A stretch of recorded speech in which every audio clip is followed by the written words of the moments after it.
Welcome to the Moment of Truth. The Grateful Church, RCCG Manchester, appreciating God, loving people, and raising godly role models, brings to you a word for now. Listen and be richly blessed. Our guest speaker today, we are privileged today in our midst to have this beautiful woman of God. She's a daughter of God. She's been instrumental to the development of lives of many children in this city and in this nation. She herself, she's a parent. I believe she's here with her 3 girls. Do you want to wave hands? Thank you for coming with me. She's a parent, she's a mother, she's a mentor, she's been a speaker at various conferences, and she is a certified life coach for children and teenagers.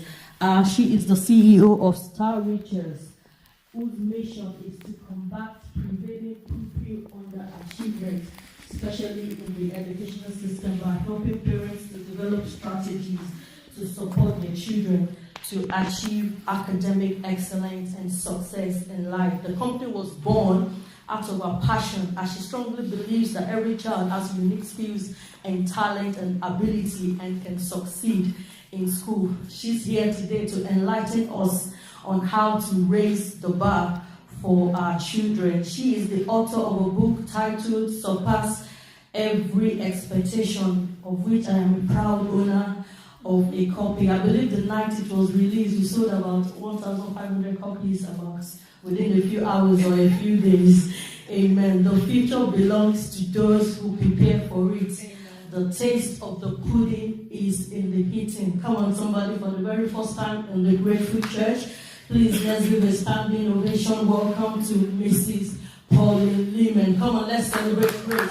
Put your hands together. Put your hands together. Amen. Amen. Hallelujah. Thank you for coming. She'll be speaking for about 50 minutes, and there will be a session for question and answer after a session. So get your pens ready. Thank you so much, Pastor, for that wonderful introduction. I want to thank the man and woman of the house and really say you have a man and woman who cares for you. I haven't met Pastor Teddy Tucker before. We just communicated through Facebook Messenger and by phone. And I have pastors and community leaders who contact me through seeing the work I publish or the things I share on Facebook. And each time I get contacted by a church leader or a community group leader to come and enlighten the community, it shows the heart that they have for you. So they're not just interested in developing us spiritually, but they're interested in the holistic development of our community. And we really owe them a round of applause. So can we please give them a round of applause? Praise the Lord. Amen. We're going to start by praying. Father, we give you praise, we give you honor, we give you worship, we give you adoration for an opportunity like this that you have given me to come and share with your people, oh God, this message that is burning within my heart and that is after your heart too, oh God. Because even as you said in your word, we should train up our children in the way they should go. And when they grow up, they will not depart from it. Father, I bless you for the wonderful responsibility of parenting that you have given us. And Father, for each parent present here today, Father, we receive grace. Father, it's not by power or by might, but we receive grace from your throne. We receive wisdom. We receive enablement. And everything that we need, oh God, to raise up our children, our unique children, in the way that you have ordained that they should go. Father, Lord, take charge of this program, and that each parent here will go home with 1 or 2 things that is peculiar to them, that will meet their specific needs. I commit myself into your hands as a vessel. I say, use me for your glory. And may your name be glorified in today's service. In Jesus' name we pray. Amen. Amen. So, Pastor Terry Tucker has introduced me already. She said a lot about me, and the one she's missed out is I am an advocate for academic excellence and strategic positioning of the black child. And why the black child in particular? Several reasons. Education report is not in favor of the black child. Black children have been underachieving from the 70s. They've been trailing behind children from other ethnic backgrounds in terms of exam results. And as a Christian, we know that we have the seed of God in us. And our children have the seed of God in them, which means that we have everything that it takes us to become anything in life, to achieve in any spheres of life. So if our children are underachieving, it seems as if they're saying God made a mistake, that we are the lower citizens. And I don't believe in that. Anybody believes in that? No, because we are children of God. So we have everything, and we have the grace of God to top it up. So our children should not be underachieving. The other thing is that our children are being, more and more black children are being taken into care. Okay? A black child is likely to be excluded from school, like 3-4 times more likely to be excluded from school. Just this past month of September, I've had calls from 2 parents telling me the challenges for flimsy reasons kids have been excluded from school. And then back then, they're in, an ongoing battle with the school. So there's all of these things happening around us. And I believe God has given me a mission to go within our communities and to help parents understand the educational system, understand how it works, how you can help your child, why we need to position our children for leadership. And it's all linked to parenting. It all boils down to parenting. Because when we look at the report, it says black children are underachieving and white working class children are underachieving. So it's to do with deprivation. When we look at number of kids being removed from homes, it's within working class, the lower class families. It's to do with deprivation. It shows that there is a difference. There's a way we can parent our kids such that they turn out right. And that is what I believe the Lord has given me as a mission. How did this all start? When I came to the UK, a year later, I went on to join the PGC program, the teacher training program. I've taught in a secondary school in Manchester for 13 years. I no longer teach because I have left that to be able to have a community interest company called Star Reachers Community Initiative, and the purpose is really to raise awareness among BME communities of the need to get involved in our children's education and to help parents change their parenting style so that fewer of our children will be removed from us. Because for a lot of the kids being removed, it's because you hit your child, because you smacked your child, because you didn't do this right and you didn't do that right. All parents with good intentions, I don't think we had bad intentions, but the kids get removed because we don't have the information that we need to be able to help us. So I joined teaching, and when I went into teaching, I thought teaching in this part of the world is like teaching in Africa, where children are well behaved, they respect, the teachers and all of that. And the very first week, we had a first initial week where we went into a school to see, not just to observe other teachers and see what happens in school. And I was very shocked. For some reason, I believe maybe God just wanted me to be there in this specific school to kind of open my eyes to what happens within the educational, within a typical state school. So within that 1 week period, the first thing that really shocked me was the fact that now this was a low achieving school. Let me say that, low achieving secondary school.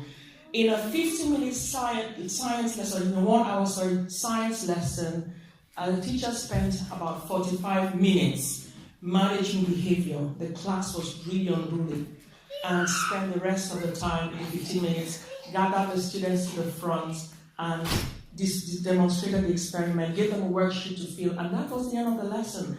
And I was like, wow, this is amazing. When you send your child to school, you don't know what happens there. And if you don't chat with your kids, you won't really be able to know what they are taught and to what extent they're being taught. Now, the second thing that disturbed me was the fact that children were being set in ability groups. Now, I didn't understand why. Obviously, I was new to the system. But then, from a teacher's point of view, it does help to have kids in different ability groups so that you can teach them, teach the lesson at the same level. But for me, I thought that some of the children just accepted the groupings in which they were put in, and they didn't challenge themselves. And I thought it was set a bit of a bar, a limit to which children could kind of move beyond. So for me, I thought that was not right. And then I was in an environment, obviously in an African church, where parents are asking lots of questions. Why does my child bring one homework a week? And I had a daughter to the school at that time, and when she brings her one homework a week, within 5-10 minutes it's done. And we wonder, can that amount of work help a child improve significantly? And so I had all those questions in my mind, and for us, as long as our children were in the state school system, we home tutored them. We taught them as if they were not being taught in school. Because from what I saw, I knew that there is no way this child's full potential will be manifested if they have that little amount of work that they're meant to do. And so I started working with parents, I started talking to parents, started within my church, talking to them about how the school system works, how they need to support their children so that they achieve their full potential. Because when you go, for example, for parents' evening, they tell you your child is doing well. What does that mean? It doesn't mean much. Sometimes the statements are just very generic, okay? And it's difficult for parents to comprehend. You know, if you for schools who still use levels or grades, whatever the system is that is being used, they tell you your child is targeted a grade 4 or 5, a level 4 or 5, sorry, and then they tell you they're doing well when they hit that target. If there is grade 4, if there is grade 8, sorry, why should grade 4 or 5 be okay for your child? Yes? If there is A star, why should they say a C is okay for your child? Okay? So I encourage us, we need to understand the grading system to be able to push our kids to the highest standard. So, it's therefore important as parents. You know, the Bible says, train up your child in the way he should go. It is our responsibility. We are our children's number one teacher. We are co-educators of our children. So we work with the school. The school will do their bit. You have no control over the dynamics of the classroom. You have no control over whether in your child's class there are disruptive people who stop the teacher from teaching. You have no control over whether your child's teacher is very good at teaching a specific topic. We have no control over that. We have no control over how fast our child understands the concepts. But we have control over supporting our children to achieve their full potential. Because they have got potential. Every child can learn. And I'm going to talk about that a bit more as we move into the talk. So, as parents, I encourage us. I know we are busy, working. I encourage us to be there for our children, to be at home. And I encourage us, parenting is not a mother's job only. It is both parents. That is why God gave children to parents. I know within our communities, a lot of places I speak, it's always mothers.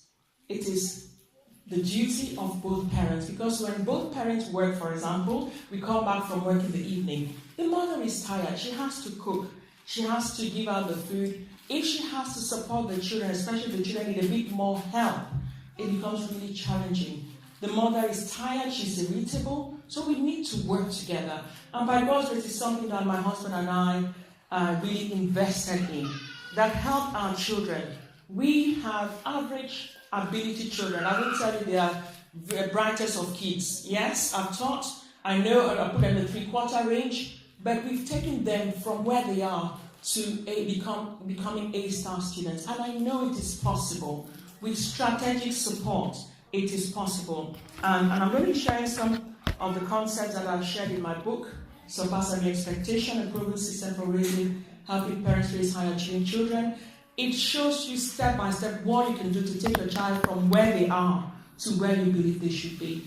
And if you're a single parent here, we have, thank God we are a community, okay?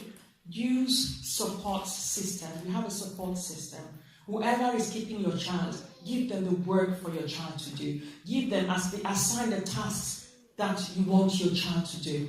So it's really important that, being a single parent doesn't mean your child cannot be what you want them to be. When we look at Barack Obama, he was raised by a single parent. When we look at Dr. Ben Carson, he was raised by a single parent. So being a single parent doesn't mean your child will lag behind. With strategy, with organization, with using friends, family members, church members that we connect with can also support us to help make it easy for us. And the grace of God is there to help us. Amen.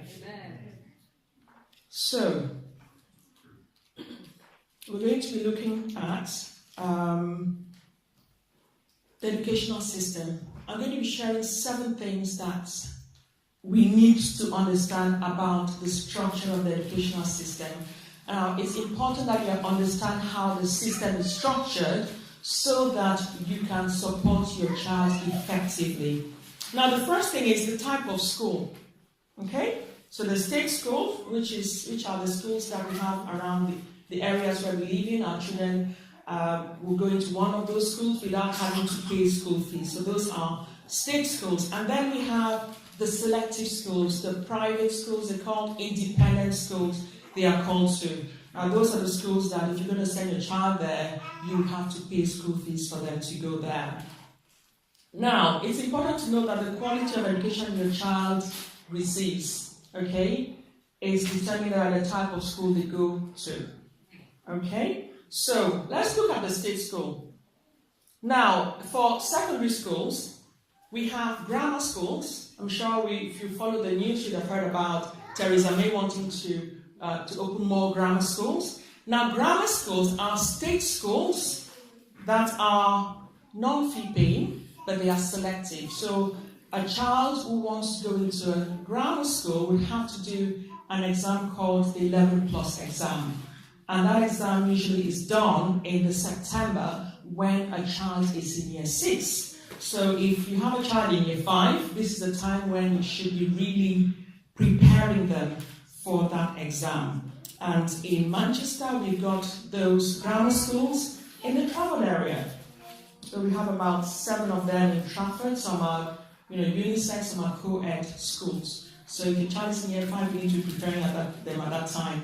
And I do challenge us that we need to prepare our kids for these exams. When I started, this work, I started doing this work, I started up a supplementary school for our church. I just wanted to help the children. I had a passion to support the children. So I was doing work with children in Key Stage 3 just to set the right foundation for them at the church. And my pastor's wife loved it, got the vision, and so asked me, why don't you recruit volunteers? So I went and shared the vision with the church. We recruited church members, and we've had a team of about 20, where we there included 11 plus preparation. We trained 11 children the first year, and out of the 11, 9 of them passed the exam and went into the Trafford schools. Non-fee paying. Okay, children of all walks of life, children of parents who are carers and all sorts. That was an opportunity. And I believe that as a community, the way we're going to change our story is by working together to empower ourselves, to help each other to see the opportunities available in the land and to take advantage of it. And since then, the pass rate has been amazing. A lot of the kids who go on to that training program, because they train intensively throughout the time in year 5, and then they do the exam and they pass, and a lot of them. And it's become a massive, massive training center. Now a lot of people send their children there. I also help, churches set up supplementary schools, and I encourage churches, community groups to work together to empower the community. Because within the community, not everyone can pay £25 an hour to have their kids trained. But if we do it as a community, when we started, the first 2 years was free of charge. Kids didn't pay anything whatsoever. And we were just volunteers, just helping the children. Okay? So we can work together just to help our children so they don't fall behind. And today in our church, there is a culture of academic excellence. And the kids want to go on to do great courses. Medicine, dentistry, law, and all sorts. And that is what we need. I believe that God has brought us into this nation to be a voice. Anyone believe that? Yes. And if we're going to have our voices heard, we will need to be in those places where decisions are made, where policies are made. Yes, otherwise we're just going to be at the receiving end. Others will make the decisions and we will just be followers. And when I look at the Asian community, they challenge me. The Yaro community, I think we have a lot to learn from them. When they came into this country in the 40s, the 50s, doing unskilled work, they had a strategy. Yes, they positioned their children aright. Today, they are in all spheres of life. They are in politics, they are in the NHS, they are everywhere. And that is why their MPs can go onto the House of Commons and argue their case. If we believe that we have come here for that, we need to position our children aright. It's no longer okay to say my child wants to do everything and it's okay. We need to position them strategically so that our voices as blacks, we're going to be a respected community. Because at the minute, everything about us is negative. But if we're going to change that, we need to be a community that seems to contribute positively. And for us to do that, it takes strategy. When I look at the mayor of London, his dad was a bus driver. He could have said, well, I didn't go to school, well, I'm a bus driver, I'm doing a low-end job, but he had a vision. He lives in a deprived area of London in Tooting, went to state school, state primary, state secondary school, but today, see where he is. It's about strategy, and that is my cry for our community. Yes, I know we have to work hard, but let's be there for our children. Let's support them. Let's guide them so that they can get to where we believe God wants them to be. Because when you know the scripture we read, Psalm 127, verse 5, it says, verse 5 says, happy is the man whose quiver is full of them. It's talking about children. They shall not be ashamed, but they shall speak with the enemies at the gates. Now, I've done a lot of studies on this verse. And the gates are positions of authority. That is where our children should be. Gates are the places where decisions, policies are made. Yes? Gates are the places where important, life-changing decisions are made. And that is where the Lord is telling us that your child and my child should be. If you believe it, say amen. You've got to believe it, because if you don't believe it, you won't have a vision for your child. The next thing you need to know is the neighborhood, the place you live in. Okay? Determines the type of school your child goes to and determines the quality of education your child receives. Now, if you live in inner Manchester, in deprived areas of Manchester, then the quality of education will not be the same, even in a state school, for example, as that in a more affluent part of the city. Now, the reason is because, again, as I said, it's all around parenting. Okay? A child that is not properly parented misbehaves in school, is not interested, may not be very much interested in school, does not know where an education is taking them anyway, so why should they bother? Yes? So, if you live within inner Manchester, as I said, my kids, we just home tutor them. You need to sit down with your child. You need to get those books. You need to go through the curriculum with them. Thank God we've got the internet. The resources are there. And if you go onto my website, I have a list of resources that are high standard resources. Now, when I removed my first daughter from a state school to a prep, an independent school, she redid year 4 twice because she was working so hard that they moved her a class ahead. Now, when she then went on to the independent school, she was redoing year 4 because they thought she wasn't able to move on to the next class. And believe you me, she had a tough year because while she was a shining star in the school where she was at the bottom in this new school. And we had to work with her for 1 full year to raise her to where the school wanted her to be. She got into the school achieving 70% range in exams, and they said that was unacceptable. And we asked out of curiosity, wow, thought 70% was okay. Out of curiosity, asked the teacher, and the teacher said children are earning in the range of 90%.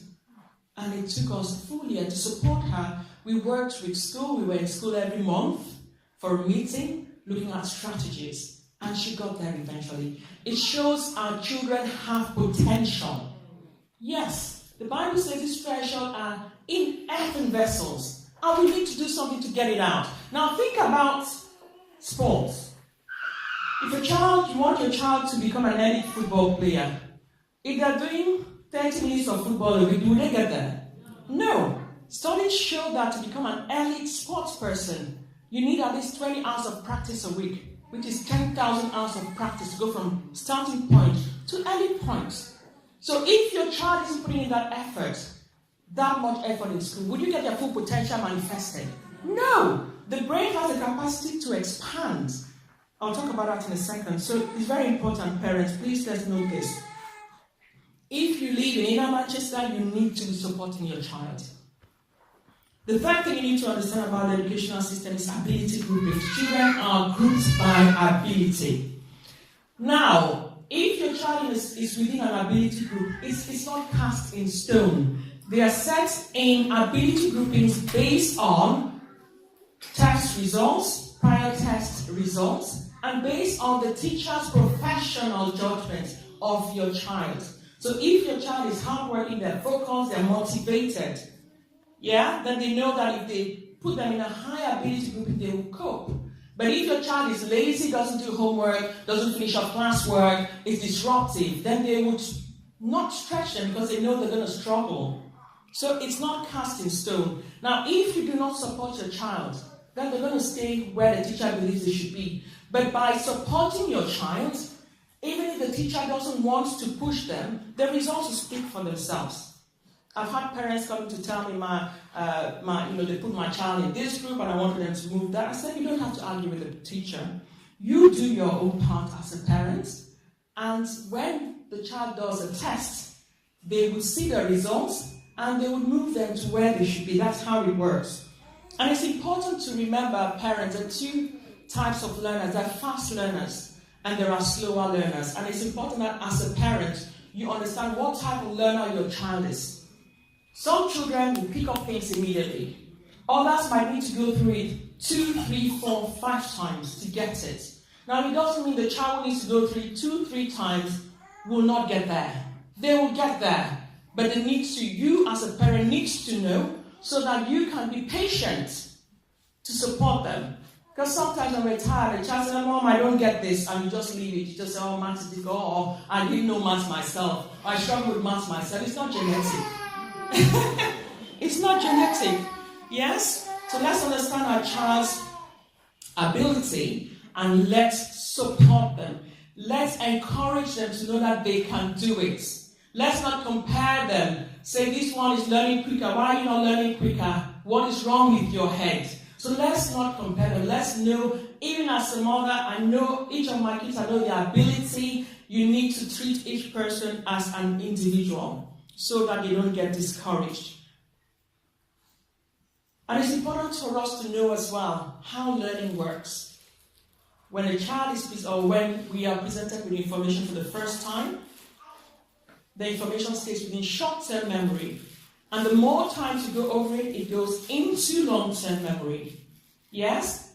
So, the more times a child is able to go through information or new experiences, new connections are made in the brain. Okay? And that is what is called neuroplasticity, ability of the brain to change. And the doctors in our midst, they would probably, or if you read widely in the area of learning, you probably have come across that. So the brain has the ability to change. It's about how we stretch our brain, how we engage our brain, so our children can learn. The next thing, I'm going quickly here because I know we haven't got too much time. Attainment targets. Children are set targets in school. You need to know what the targets are that the children have been set in school. In primary school, they have targets. In secondary school, they have targets. Now, why is it important? You don't want to be told at parents' evening that your child's target was a level 4. And then you're then wondering, what is wrong with you? So you need to know if the teacher is setting your child a target of a 4, when there is a target of a 7 or 8, what is happening? What can you do to close that gap?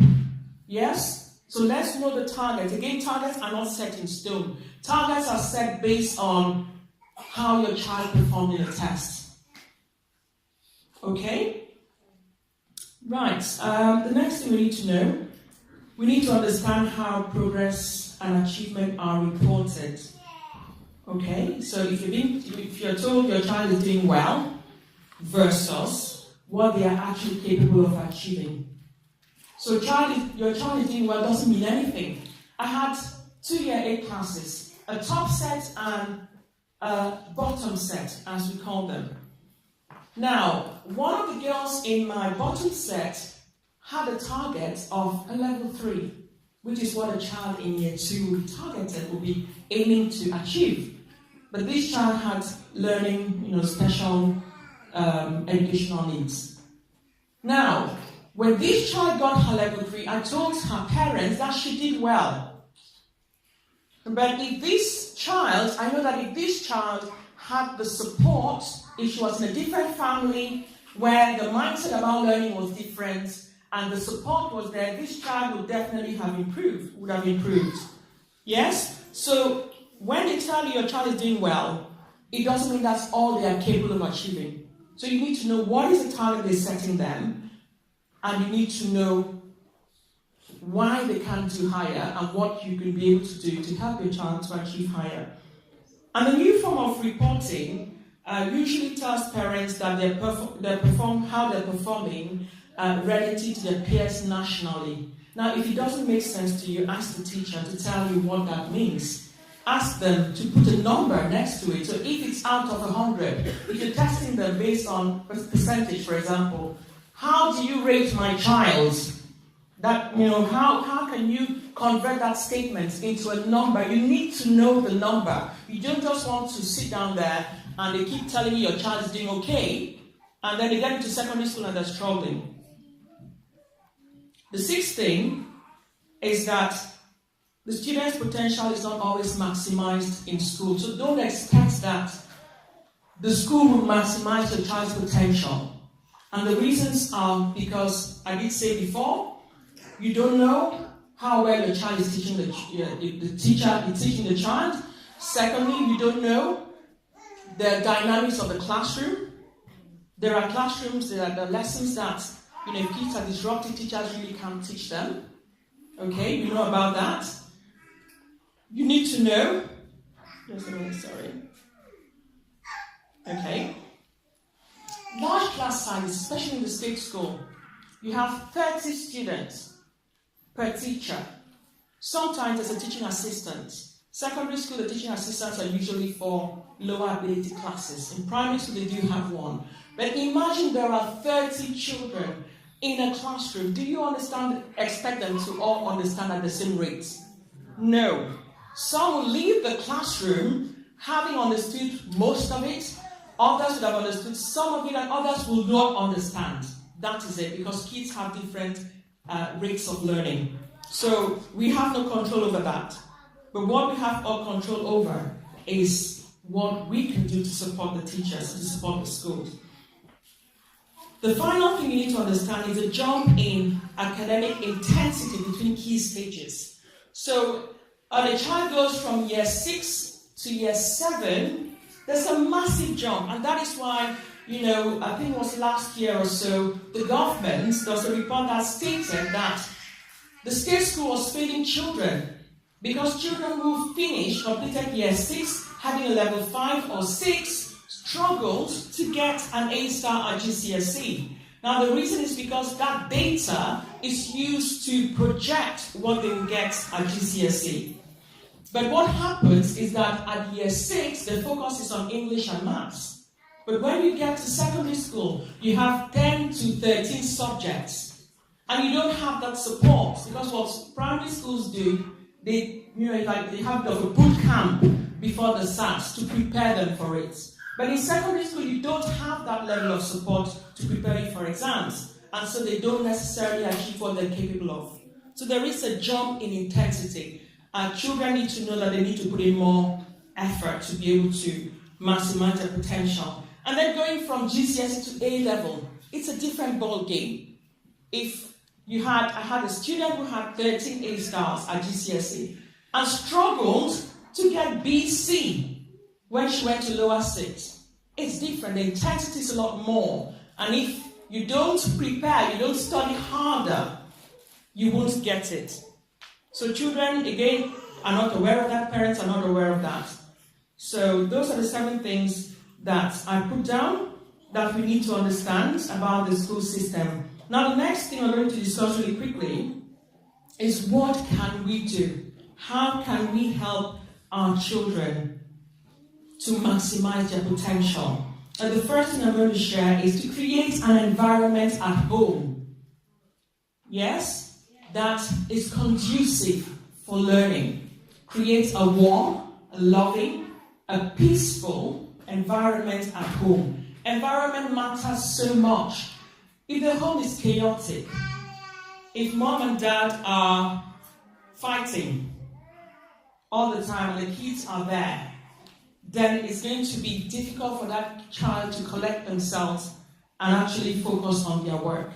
The child is actually hurt because they see us as the role models. Yes, it's like it's a broken trust.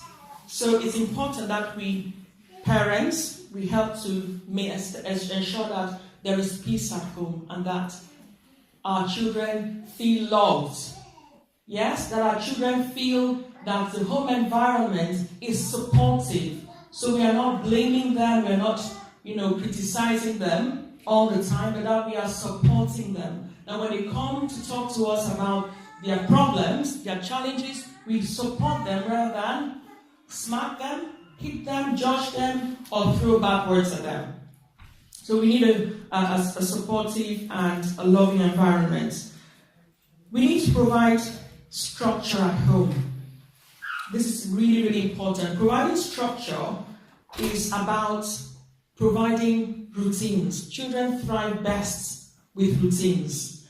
When a child knows that when I come back from school, I do this first, I do that first, and I do that next. Yes? They become self-managers. It helps them with their organization. They use their time more effectively. So it's important that our homes have some structure. There's greater productivity because they're using their time well. And within a structured environment, you can actually get the child to do all the things you want them to do. So, what can we establish routines around? We need to set limits on TV. It's a greater source of distraction. Yes? And when I talk about TV now, I'm talking about the mobile phones. Yes? The tablets, everything that is technology. And it shocks and really hurts my heart when a lot of parents give this technology to children, to young children in primary school. Why does an 8-year-old need a mobile phone? Why do you give an 8-year-old a mobile phone that has the internet? You are opening your child to the world. Now, as adults, we are struggling to control our internet usage. We seem to be addicted. Now we're handing over, the Lord has said we should train up our children, and we are handing our children the responsibility of handling a mobile phone and giving them the internet. And then we're surprised when they are communicating with people out there, when they go on and watch things they should not be watching. Our children don't need these phones. Our children don't need the gadgets. They need us. They need our presence more than our presence. They don't need the latest Xbox and all of that. It's good. You can give them for Christmas and you can let them use it as a reward. But they don't need it. They don't. When we give them these things, in other words, what I'm saying is that we need to be in control of it. Yes? Yes. So I drop my kids off at school. So they don't really need a phone. But my first daughter has a phone. But there are rules. So if you're going to hand over these devices to your children, you need to give them rules. Okay? When you come back home, this is where it stays. It gets charged in a specific place. So they're not distracted by when they're studying. I've had students come into school, sleeping in the lesson, and you ask them, what did you do at night? I was on Messenger to 3 a.m.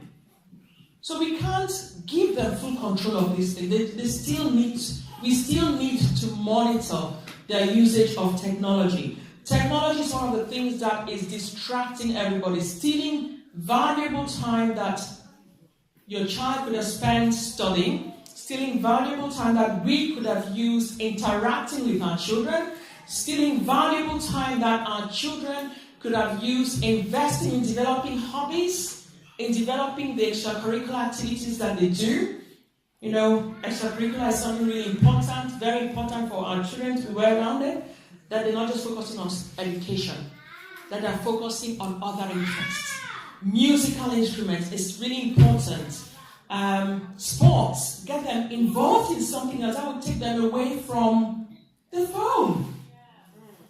My sister came this summer and wondered, you've got a teenager who is not with her phone. Well, how did you do it? It was the 6 weeks holidays, and she had dedicated her 6 weeks holidays planning a business she wants to develop. She was on the internet researching. I go on the internet, research, do your business plan, contact the companies. It's a skincare company she wants to start. That is how she spent her time. Children need to have other interests. Music is so good. It helps with brain development. Children who do musical instruments have been proven to do a lot better in school.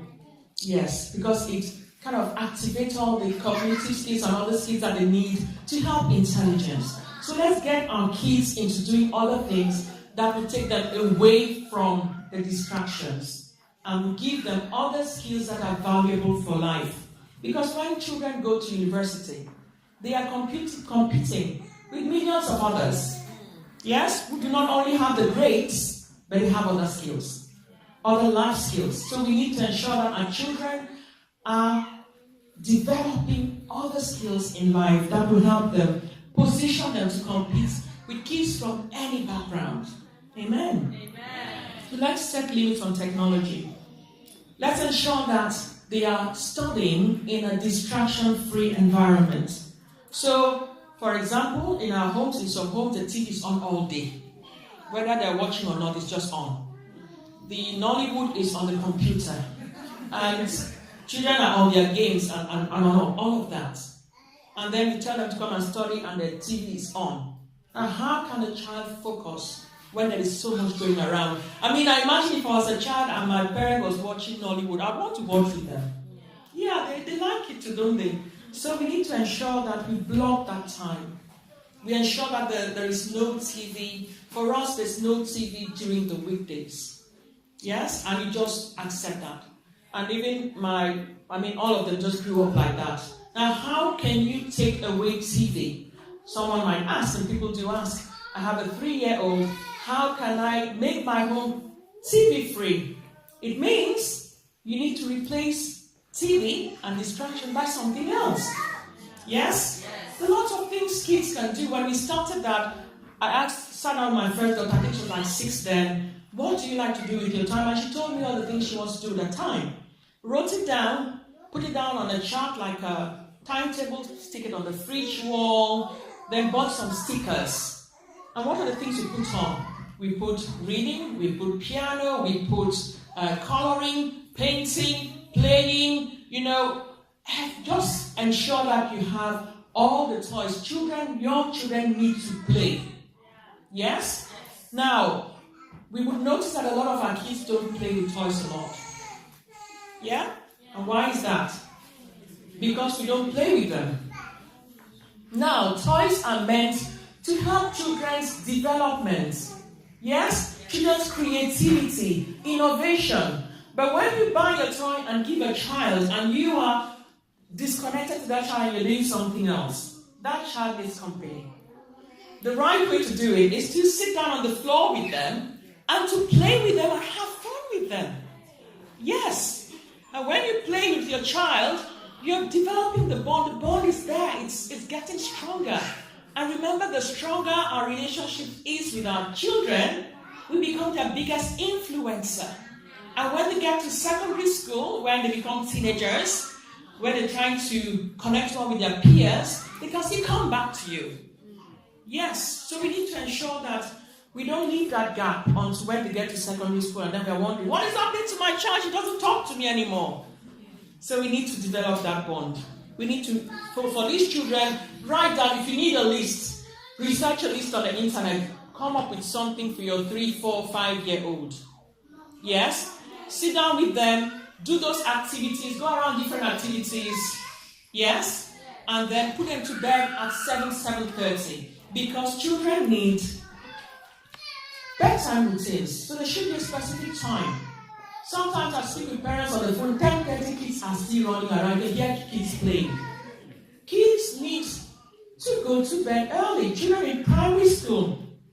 National Health Guidelines suggest that children in primary school need 10 to 12 hours of sleep.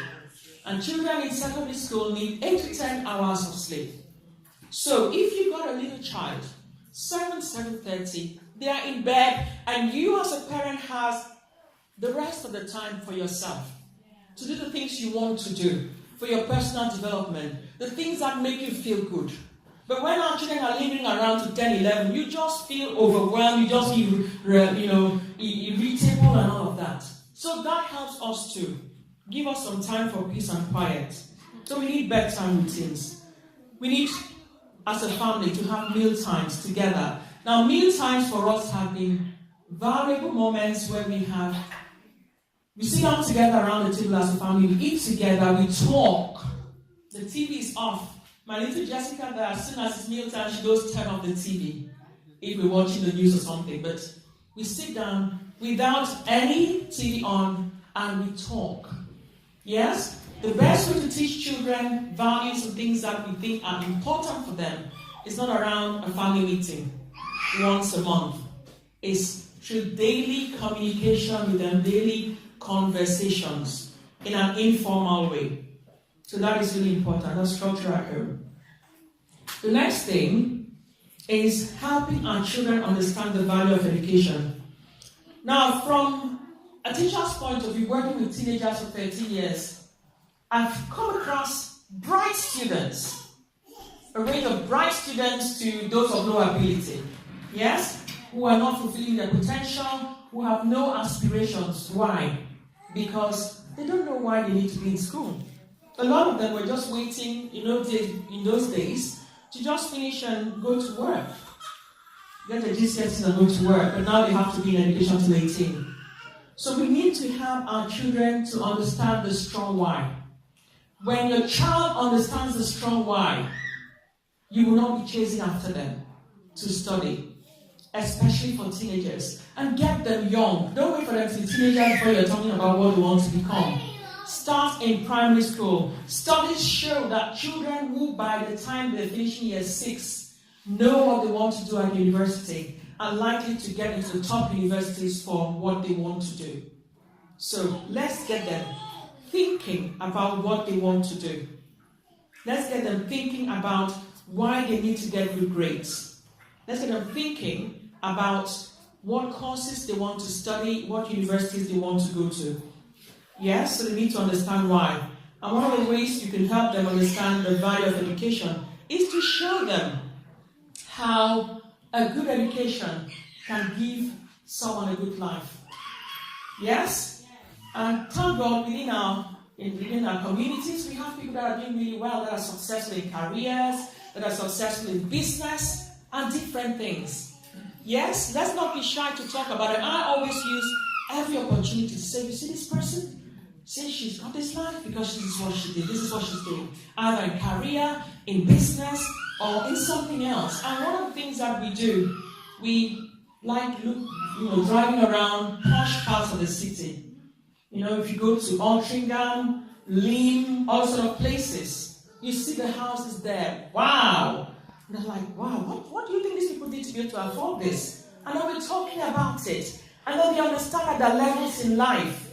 But if a child only knows the sort of neighborhood they are used to living in, then they feel that the highest level they can reach in life is that.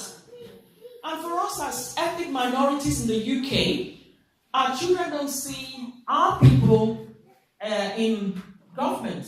As ethnics, not many. Yes? So they see it as that is not for us. So for us to help them to be aspirational, we need to look out for role models, successful role models. Within our communities, we need to go out and look for them. Even on the internet, find out Dr. Ben Carson's story, talk about it with your child, talk about Barack Obama's story with your child, so they know that there should be no limits. Your color should not limit you. The neighborhood you live in should not limit you. So let's look for this and let's talk about it so that we create the desire. And once the desire is there, they'll be going all out for it. My first daughter knows what she wants to do. She wants to go to Harvard University. She's researched the entry requirements. She knows what she needs to do. She's positioned herself for leadership. In her school, she started a club called Positivity to help girls to become confident. So she's doing all of that because she's seen that it's not just your grades, it's other things that you've engaged in. She's engaged in so many clubs, preparing herself for it. I don't need to chase her up. We actually chase her up to go to bed. She wants to be studying to 1 o'clock in the morning every day. So it's about helping them understand the strong why. When they have it, they've grabbed it, you will not be chasing them. They will want to do well. Praise God. Now, I like giving real life experiences because it shows it's possible. I'm not giving experiences to brag, but I'm showing it is possible for all of our children because they all have got ability, but the ability is lying dormant. It's not fully manifested. Amen. Yes. The next thing, follow up your child's studies closely. Is my time almost up, Pastor? Yeah? Almost up, okay. Anyway, a lot of this is in my book. I bought some copies of my book. If you want to grab a copy, that would be great. If you want to follow me on Facebook, I've got a website. I send out newsletters. You can sign up for newsletters and you get a lot of educational and inspirational kind of newsletters coming through monthly. So if you want to do that, that's fine. It's www.starrituals.co.uk. Or you can see me at the end to take my business card, and that would be good. So follow up your child's studies closely. How many minutes, please? 10 minutes, okay. Now, following up your child's studies closely is so important. How can you do that? You need to find out from them about their school day. What did they study? Did they understand it? And if they didn't understand it, you want to sit down and help them if you can. Now, a lot of parents say, I was not good at this and I'm not good at that. To be honest, we can't do anything. If you are disposed to do it, my daughter came once, she didn't understand a geography topic that I'd done over 20 years ago. I went on to Google, YouTube. I listened to a lecture with her. It was about map reading or something like that. So I just remember the topic. I knew I'd done it, but I had no clue. We listened to 2 lectures, and I could help her. I used to be a science teacher. If it's a physics problem, we do the same. Now, there's so much on the internet that if you are willing, when you're willing, there'll be a way. You can sit down and support your child. But if you're not willing, then you will have to take a tutor. Yeah? Or you have to liaise with your child's teacher, which is a powerful one as well, which I might not be able to have the time to talk about. So sit down and work with them. Now, I remember my second daughter, when she was in year 3, I think, she had a problem with long division. So I said, okay. We sat down and did it the first day. She didn't get it. She really found it very difficult. And I therefore downloaded one of the resources we use in school to teach maths. And I went through it. It actually teaches step by step what to do. It took us 4 days of going over it for her to become comfortable with it. Now, if I had said, well, maths is difficult, then the child would just believe she can't do it. But it takes repetition. Yes? So we need that patience to go over it with our children. The teachers don't have that time. to stay with one child because they got 30 students and they can't do it. So find out from your child how their school day was and help them follow up their progress closely. So when you have a child who maybe is starting at level 4, you want to take them to level 8. It's not going to happen overnight. Yeah, so let's not put that much pressure on children. Some kids might get there faster than others, but let's be patient. Let's just ensure that we are following them up, following up their progress. So you're starting at level 4. At the end of the first term exam, I want you to have moved from maybe a 4C to a 4B. So gradual increments. You're taking a child from a D, you want them to get to A star. It's not going to happen overnight, I can guarantee you that. Take them from D, encourage them to get a C, cheer for them, really be proud of them for those little increments. And then from C to B, gradually. It's something I saw with my daughter, the first one she's in year 10, the second one she started in year 7. When she started in year 7, we had targets. In our home, our target is A star. That is it. We say we don't accept anything less than that. But I know that you don't get there overnight. So in year 7, she got few A stars, A's, B's. That's what she got. So starting of year 8, we set new targets. Still, we looked at individual subjects now. Where you got a B, we want you to move on to A. Where you got A, try and get to A star. And by the end of year 8, she had 14 A star and 1 A. In year 9, I knew that the subject that she struggled with most was English. And I couldn't help her in English because the English that they're being taught is different to the way we were taught English back home. So September, I went to meet the teacher. Now this is something that is really important. Liaising and working with the child's teacher can make so much of a difference. Met the teacher and told her our family goal is for our children to have A star because we know they can do it. And we have taught them that they can do it and how they need to do what they need to do to get there. So we discussed, my husband and I, with the teacher. She was very surprised actually because at the end of year 8, she had 70%. And I'm like, my daughter has 70% and we're still coming to see the teacher. But anyway, she had a strategy for school and my daughter was ready to keep, to really get motivated to do it. And she worked hard. She worked with the teachers. And in the first term, she had 85%. She never dreamt she could have 85% in English. And throughout, she maintained that. In fact, in the second term, she was top in her class in English. And it was just amazing. She goes to an independent school, so they really taught a very, very high standard. And it's mostly white school. So she didn't know that she could do better than typical white English children in English. But it's just to show that it is possible. So we need to set goals. If your child does not have goals, then anything they get will seem like, it's. So but we need to have goals, and we need to help them, support them to move towards it. I guarantee you they will not get there overnight. Some might, some may not. But we need to just ensure that there is something for them to aim for. Yeah? Encourage daily reading. Kids need to be reading daily for 20 to 30 minutes. And starting with a child, maybe your 1, 2-year-olds, let's read with them. Let's show them picture books. Let them get interested in books. Just looking at pictures, talking about the pictures, helps them to develop their communication. Now, a report shows extensive studies have shown that middle upper class children, when they get into school, a child from a working class family is having about 4,000 words, knows about 4,000 words, whereas a child from a middle upper class family knows about 11 to 14,000 words. Why? Because they talk with their children. We need to talk with our children. A lot of times we give them the gadgets. They are in front of the TV, they're in front of games endlessly, and we are not talking with them. But by talking with them, so we're going out and we're talking about the earthworms. What is the job of the earthworm? We're talking about nature. That makes them knowledgeable. So they have general knowledge.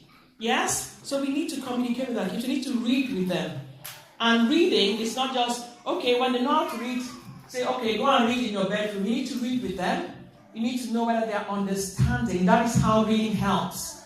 Because one of the problems also in education is comprehension. A lot of kids find it difficult even reading and understanding questions in exams. If a child cannot understand a question or what the question wants them to do, they won't write the right answer. So we need to ask them questions. What was your favorite character? What did you like about them? How would you have done in this person's place? How do you think this person felt? Yes? So we're helping them to actually engage with the information in the book. Rather than just say, okay, go and read 30 minutes so you have a bit of free time. Parenting is very much involving. Yes? To get the most of it, we need to actually be involved with the child. We can reinforce learning during school holidays. In our home, they know school holidays is not holidays. We first have to do some schoolwork. And I take them through, if it's summer holidays, I take them through the work for the next year. Now, that is really helpful, becomes helpful because for a child who's not necessarily a fast learner, they've gone ahead of the class. So when the teacher teaches it, next time, they get it. Now, for those of us who grew back home, anybody need holiday classes? Yes. Did it help? Absolutely. You know, those who went to boarding school, they used their weekends reinforcing learning. That is why we did well. So why are our children not doing well? Because we're not having that level of input. They're not having that level of support. So our kids need to go ahead. They have all day during the holidays, so setting aside 2 hours is not bad. I don't think it's bad. Yes. Okay, so let's reinforce learning during the holidays. Let's give them responsibilities. Let's get them involved in household chores. It helps them become responsible, become resilient, become disciplined, and know that they have to make a contribution in the home. Wherever they find themselves, you need to make a contribution to society. So, I think I've reached the end there. There's a lot more that I could say, but I know that our time is limited. Pastor told me that there will be time for questions. If you have questions, then I will be happy to answer them. Please, let's put our hands together for Mrs. Pauline. Thank you so much for a powerful that was loaded full of information. The floor is open for questions. I think we have about 10 minutes to go through questions. Anybody got anything you're not sure about? Anything, clarity? Please, let's make this very quickly. Multimedia, can you give us a second mic? Questions. I'm expecting hands of parents. Yes, I've got one hand. I've got two. Yes. Who's going first? Okay. Praise the Lord. Hallelujah. Talking about gadgets, basically. I've got a 4-year-old. Basically, he learns most of his alphabets and numbers through YouTube, the white kids. So we've got a small iPad for him, and we downloaded everything educative. So he actually basically not only watch baby TVs or Nick Jr. and everything, but he's got the numbers, the number songs, and that was how he learned. So he was a bit far ahead in his class. He could write his name at 3-year-old. So are you saying that is it really wrong for them to have gadgets? But what if you put educative programs on the gadgets that they have? Would it really help? Okay, absolutely. That's a good contribution. Thank you for that. Yes, so what I'm talking about is limiting the time spent on gadgets. Yes? Because if you have a 3-4-year-old, there's so many other things they can do. Yes? Apart from learning the numbers. Is that okay? And the letters. So learning numbers and letters has its place, but include other things so that they're not missing out on any other things that they need to be doing for their holistic development. Yes. Praise the Lord. Hallelujah. What about, because you were saying something about when you try things with your children, talk with them, read with them, and things like that. But what about the issue in the case of a child but you've tried things like you've read with them, you've actually taught them on your own, you've like taken a private tutor, and yet there is no improvement. What do you think we can do? Okay. How old is the child? About 9. The child is 9. Okay. I think first thing, start with the structure. Yeah? Start with structure. Write down what are their difficulties. What is it you feel is your child's situation? And then find out how your child learns. Is that okay? Sometimes we wonder, because we're used to, for those of us who grew up back home, we're used to that very intense way of sitting down to learn. But there are many ways in which children learn. Yeah, there are different types of learners. There's some learners, like my second daughter, she just amazes me the way she learns. My first daughter would sit down, study the way we study, but the other one, the way she studies, she just wonders, is she getting it? But when I come to test her, she knows it all. What works for your child? Is that okay? What are the methods you could use? Try some other methods and see if it works. Yeah? Yes, I'll say try other methods. Understand how she learns. If you go on Google, find out learning styles, it's really important. Maybe she might just learn by drawing, some by hearing. I encourage students. Yes, you could read out your notes into your phone and listen to it. That's how some learn better that way. Some learn by seeing, drawing pictures, changing text to picture. And they learn that way. So what way works for your child? And just keep at it. Don't be discouraged. Just keep at it with prayer. Yes, with patience. It doesn't happen overnight in some cases. Some kids will pick up quicker than others. But just be patient. May God grant you grace. Try different things. And by God's grace, she will get there, or he will get there. Amen. Thank you, Ma'am, for educating us about how to improve the life of our kids. I don't have a question per se, I just have a bit of addition to what you said. The first one is the last bit just mentioned, understanding the learning styles of our kids. There are 4 types of learning styles. As parents, we have a duty to augment what the teachers have done in school, but actually identifying the key learning styles of each individual kid. Yeah. There are 4 learning styles. We have the physical, the verbal, the oral, and kinesthetic. Kinesthetic. Speak. Okay. But for my own little research, and working with my kids, I found that to be very interesting. True. I've got 3 kids, but they have different learning styles. And as a parent, you want to adopt one style for all of them. It will not do work. it wrongly. Yeah. And the second bit is which all of us need to overcome is the sociocultural boundary we find ourselves in the UK. As Africans or people in diaspora, we tend to do things we need to do first, last. And we tend to benchmark us with the Asian community. When the Asian community comes, when they get there, the first thing they do the first 10 to 15 years is consolidating in the UK. Yes. But us want to build mansions in Lekki. Good one. And other short areas. And by so doing, we tend to forget that those mansions, we don't educate our kids well. Invest in them by living in good areas of society. I have not against living in Mostin, Gotten, open shop. But the problem with those areas is that we don't have good examples for our kids. Yeah. And apart from the examples as well, the community itself does not help the black community. Whether the GP, the teachers, or whatever, we don't help them. Yeah. But if you see an Asian, they live in the shortest part of society, not because they are so rich, but they put a premium on where they want to stay. Fabulous. An example is where we are now. We look at the houses. The house owned by Asians. We go to Autrian. Whether they are spending 70% of their income on it, they stay in those first areas. And the economic part as well. We need to prioritize what we want for ourselves. Amen.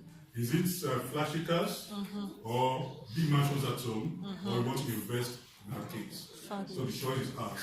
Wow, so powerful. So powerful. Wow. Absolutely. I had a conversation with someone who mentioned what you said, that wrong priority. Wrong priority. We are working hard. We're talking about the fact that we spend long hours working, not because we need that money here, but because we are building and doing things. But it's good to build back home, but for the time when our kids are small, we need to ensure that the foundation is strong and is set right. When they got to where we know that they're in the right path, then we build the mansions. Some people don't even live in those mansions. And then you give your uncle or some other person to live in it while you are here. So, God help us. Good morning, everybody. The question, it's not really a question, it's to ask you.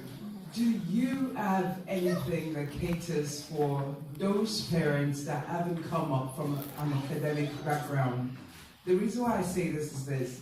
Most of us here have strong academic backgrounds. We have parents that are academicians and they put us in the right path. But there are parents that haven't had that privilege. You can't give what you don't have. They don't know how to go about providing the best education for their kids in the scenarios you have given us. Now, does your foundation, your organization, do you provide for such parents? Because I've come across such parents who, like the gentleman said, just believe in working and believe the school will sort out the kids. But if those parents don't understand that the school isn't enough and they themselves don't have what it takes to give the additional support or to even understand the basic YouTube videos on how to help their kids, what should those parents do? Where can they get help? Okay, that's a very good one. Yes, I do provide that kind of support. One of the ways I do it is through the talks I do within our communities. I speak in different communities within, our locality here in Manchester. And one of the things that I do run parent conferences too and workshops. So if those sort of parents can affiliate with us, then they can be aware of when programs come up so that they can attend. But in my book, I do explain it really well. Now, I read about Ben Carson's story. The mother was not educated.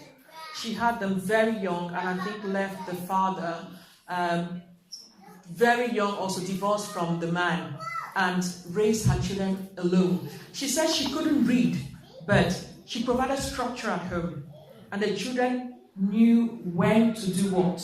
And she said she gave her children the challenge of reading one book a week and writing a review. And she said she would take that review and do as if she's reading it, though she cannot read, but just so that the kids know that she's going to check when she's giving them a task. And that is how her children improved, because she too was I think she was a cleaner from what it is, a domestic worker, and she was working for long hours and realized that her children's education, they fell behind in education and their behavior was getting worse in school. So she had to cut down on her hours and be home with the children. And through that, love of reading, love of education, the children started to aspire. So sometimes it's just putting the structures in place, knowing that I might not understand, but I can have help from maybe someone in church who can help my child in it. I usually get, sometimes if it's physics and it's something I can't help, I get somebody in our church to help my daughter. Or I can get a tutor. Or you can go back to your teacher, the child's teacher, send an email to the teacher, my child has to struggle with this, can you help them? So it's just all of that in place such that it doesn't need you necessarily to actually be able to do it if you can't. But I always encourage parents that, let us improve ourselves. Learning is a lifelong process. If a parent has a basic level of education, go for, do courses, and that will help you improve as well so that you can help your children. I've spoken to communities where there are lots of parents in that category, and I do encourage them, start by empowering yourself. Because you might not even know how to approach your child's teacher. You might approach them the wrong way and they'll close up to you. So there's all of that really comes into play. Praise the Lord. And the last question. Yeah. I wanted to find out how does the diet of the child affect the development of the child's brain? Because when a child you give birth to a child, it has to feed, and from scientific review, the brain is still developing even up to the age of 25. So if the child is feeding on junk, what nutrients, micronutrients goes to the brain for proper development? Then if in that case, what kind of food boosts the brain performance of the child? Must you feed the child? Not necessarily eating junk, trans fat, and that's alone to help in the development of the child. What kind of food is encouraged, the diet aspect of it, to help the child's brain improve? Yeah, absolutely. That's a very important point you've made. Yes, diet plays a very, very important role. And just before the GCSEs, I sent an email out to parents, and I had a leaflet, not a leaflet, a picture that I had taken off the internet that it says brain foods. If you go on the internet, Google brain foods, it will show you. It's fruits and a wide range of vegetables. That will sort it out. But I think our diets are largely carbohydrates, so if you can cut down on carbs and include more raw vegetables and fruits, then that would be good. But please let's research it. If you want to know what you need to add to your diet to help brain development, it's out there. I've definitely come across that, and I've sent it out to parents. Yeah. Thank you, Ren. One final question. My question is mainly about activities outside educational. I've had people tell me like I overwork myself because at the moment I'm homeschooling, so we listen to school, and we tend to go to a lot of activities. And I've heard people say that it's too much, I'm pushing in too much. Is there such thing as pushing? I read somewhere in the news about a woman that pushed her child, and eventually her child started to get resentful because she didn't like it. And another question, I know it's two more questions. Another question is at what age does your child tell you, or what age do you know what your child wants to do?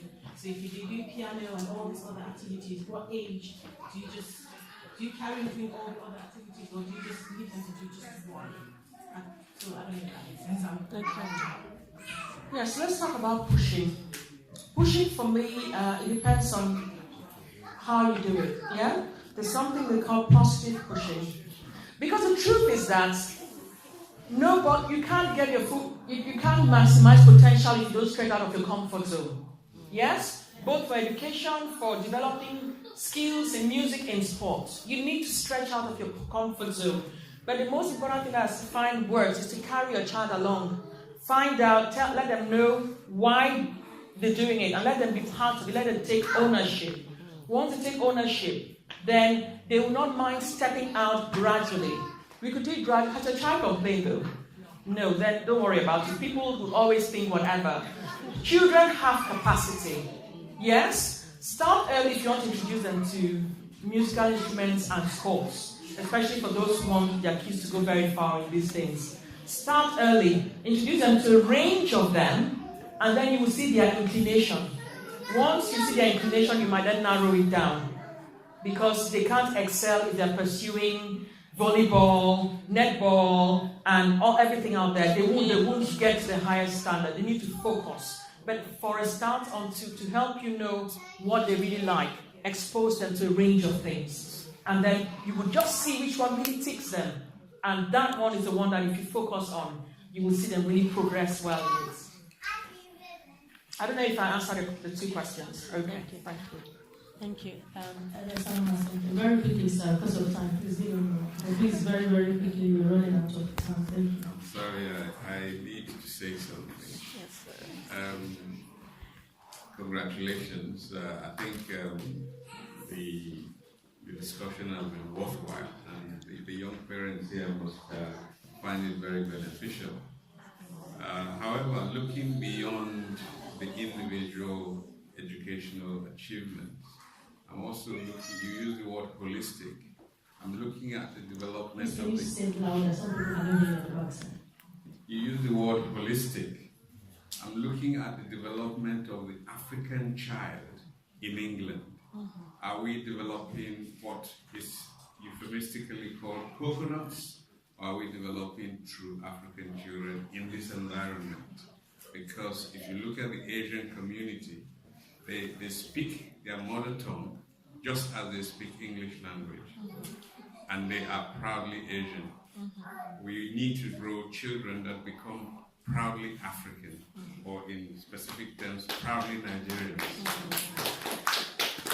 Absolutely, absolutely. I think that's what it stems from the home, and as a community to promote, our cultural values. But I think the home is the starting point. What are the communications we have with our kids? Is everything they're hearing about homeland negative? Yeah, are we actually speaking to them in our native languages? So it's about being intentional. What do we want these kids to eventually turn out? How do we want it to turn out? I think it starts in the home, and communities also, we can do something about it, or promote it, encourage us as parents to, kind of nurture those values within our kids. But I think, it starts in the home. Yes, sir. Sorry for taking your time. I'm sure to what the doctor said. I'll share a personal experience with you. Just this Thursday, I went to pick up my son from school. And out of the blue, he asked me a question, Dad, why is it that whenever they're doing Black History Month in school, all the teachers is all about slavery? So is Black history just about slavery? And I felt silent. I don't know how to answer that question. And I told him, Black history is not just about slavery. There are Black people in the world that have achieved great things. Absolutely. I gave him some examples. But to buy into what Doctor said, we as parents, do we give good examples to our kids at home? Does our kids see us as people they can aspire to be? And at the same time, do we signpost them to good examples within our communities? The Asian community is quite different from us, and they've done well among themselves. They're actually signposting themselves to the kids to role models. And a lady asked a question about even if a parent is not educationally inclined, most Asian people today that are successful, their parents are They're not. They are more or less taxi drivers, cleaners, and whatever, even up to today. But the key thing is that they have the aspiration. Yes. I have a friend, he still went to Manchester Academy. They told him that his son can only be a chef or a mechanic. That would be signposted his son to in schools. It shows us that even the school system signposts Black kids to low achieving careers. The man asked me, I said, look, it all depends on you, what you want. Get extra tutor for your son. If you can't do it, ask the child, what do you want to do? The child said, I was told I could be a chef. I like cooking. This is very funny. Yes. Sorry for taking your time. And I asked him, okay, what do you want this child to be? He said, well, probably nurse or doctor. Get a tutor. £25 an hour. It's a budget. You want to buy a red-tailed suit. I look at him. He came to meet me. Designer shoe, Lacoste jeans, and a top and a big chain. All what you're wearing can afford a tutor for 1 month for your child. And he invested in that. Today, the boy graduated as a what we call ODP nurse. Just because the parent focus on what he wants to do and not just on plot and properties. You've said something so important. Now, my approach, I'm more of a solution-focused kind of person. I know that I have no control over what the school would and the educational system, because some people said some teachers are racist and so. I worked in a school and I didn't think the teachers had any racial bias against any student. All children were challenged equally. But I have no control over how my child's teacher will feel about them, how they may elevate them or bring them down. But we have a duty to raise our children's aspiration. Yes, you will not expect the school to challenge your child to be a nurse or a doctor or anything like that. It's you that have to do the job. We need to really be sure about that. So thank you for that contribution. That was great. Yeah. Okay. Thank you so much. I'm so sorry. I can't take any more questions. I'm so sorry. My pastor has written me a note saying time up. And when we get home, he's going to really talk about it. But she's available for questions after all. So if anybody has 1 or 2 questions or 1 or 2 points to clarify, she's available, I believe, for another extra 30 minutes afterwards. She's got her books also available for sale. I believe it's £10 a copy. If you're interested, please see her, or it will be displayed at the table there after the service. I'm so sorry I needed to round up the session. We're running against time. I'm really, really sorry to those that can't take the question.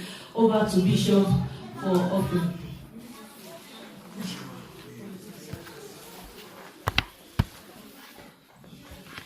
Praise the Lord. Brethren, shall we just going to thank God? Let's give God praise. Let's thank Him for sending us these instructions, this wisdom. Let's just appreciate God for the guest speaker. Let's thank God for the wisdom, the anointing upon her. Let's give God praise. Let's thank God that we even have children. Children are the Lord's heritage, and we are indeed blessed with glorious children. Let's appreciate God this morning, or this afternoon rather.